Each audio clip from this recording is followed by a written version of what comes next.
ଯାହା ଉପରେ ଯାହା କିଛି ସବୁ ତିଷ୍ଠି ରହିଛି ତାହା ହିଁ ଧର୍ମ, ଆଉ ସେ ହିଁ ପରମ ପୁରୁଷ।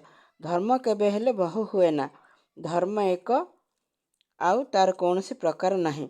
ମତ ବହୁତ ହୋଇପାରେ, ଏପରିକି ଯେତେ ମଣିଷ ସେତେ ମତ ହୋଇପାରେ, କିନ୍ତୁ ତାହା ବୋଲି ଧର୍ମ ବହୁତ ହୋଇପାରେ ନାହିଁ।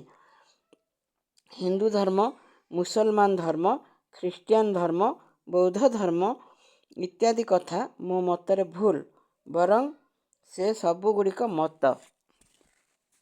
କୌଣସି ମତ ସହିତ କୌଣସି ମତର ପ୍ରକୃତ ପକ୍ଷରେ କୌଣସି ବିରୋଧ ନାହିଁ।